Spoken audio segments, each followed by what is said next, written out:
Received this robot training glove in exchange for producing this video. Let's go ahead and unbox it. As you can see, it comes in a really beautiful gift box you'd want to keep. Very solid plastic, very beautiful. Let's see what we have inside. First of all, we have this warning card. Apparently it's very important that you plug in the power over here before you insert the heating cord on the front of the device. So a very important warning card. It also comes with an instruction pamphlet, and it's entirely in English. I read through it a little bit. Very well written. Good diagrams, good labeling, very easy to understand. It comes with a little stress ball, a little rubber stress ball with spikes. Pretty cool. Might juggle that later. As you can see, it's packed in a box with fitted sockets for the different parts. This is the console that comes with it. As you can see, it has ports for apparently for an air tube and for heating elements here, and over here it has a switch for on-off, and it has a port to receive power. This is where you're supposed to plug in the power before you plug in the heating elements from the glove. The glove itself comes in this black box. Coincidentally, this glove is intended for a left hand. I tried it on earlier and it fits perfectly on my left hand, which I'm an average sized man, maybe slight in build, so this glove fits perfectly on my left hand. Here are the cables. Apparently these are the heating cables that have to do with heating, and I see it has one little protuberance right there to make sure that you don't plug it in backwards. And then it has another cable over here with a little cap on it to protect it. I'm not sure yet what that is, but I'll figure it out. I know by reading the instructions that it has heating elements and an air tube. So apparently it's important for this to have air and power while you're using it. It also comes with a USB-C data cable. It comes with the power adapter.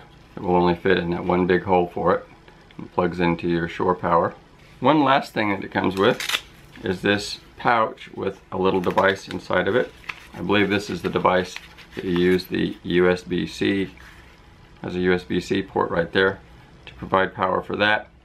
There's certain exercises where you press on a button inside the glove. I believe this goes inside the glove to change certain things there. So I'm going to put this together, get it powered up, and try it out so I can show how the controls work. So I've plugged this into a power source and turned the hard switch on. You can see this lit up, so it has power. Now I'm going to plug the glove in here. As I mentioned before, apparently it's important to plug the power in over here before plugging in the heating elements over here in the front. So I've plugged in the power and I've turned on the switch. You can see with the green LED display that it has power. Now I'm going to plug in the heating element from the glove. As I mentioned before, it has this nub or this nipple right here that prevents you from plugging it in the wrong way. That little nub obviously goes in that tiny little hole right there.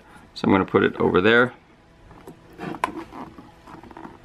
Very snug. Feels very firm, like it's not just going to fall out. And then there's another tube.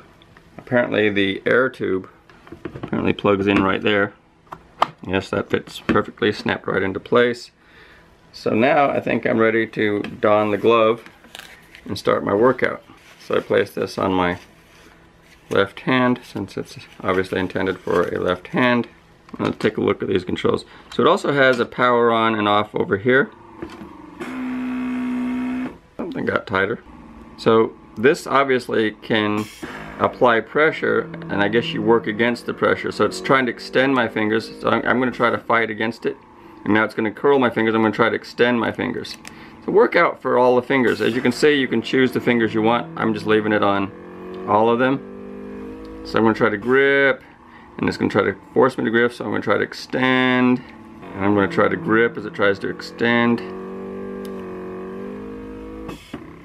Okay, and I'm going to try to extend as it tries to force me to grip. Very interesting. So there's different ways here that you can manipulate it. If you get interrupted and you want to stop, you can hit the pause button just like on a tape recorder. It has a heating element to it, so you can warm it if you're doing heat therapy. It has 3 heat settings. Blue is the coolest, orange is mid-range heat, and then red is the warmest, and then if it's not on at all, it's off. You can monkey with the settings as far as the pressure. Use the plus and minus to set the settings. I'm lowering it, and I'm fairly strong. I'm going to head and max it out. Oh yeah, now it's really going. There's different things up here that go with it. So you can have a whole bunch of different settings, like the strength and the exercise. There's supposed to be some sort of a mirror thing that you use another device within there that I guess you tap it. This is a mode where apparently you leave the thumb out. This one probably has like for the thumb and maybe an index or 2 fingers, and then this one, which I have it set for, is for the whole hand. Since I'm fairly healthy, I'm just going to keep it on the whole hand mode. And then once you've got it on the settings you want, you can hit this button over here, which is the save button, to save that setting. So when you come back to it, you don't have to set it up again after you turn it off. When you want to turn it off, you tap this button, hold this button, and it'll go off. Should. Maybe not. Maybe stop it, turn it off, and then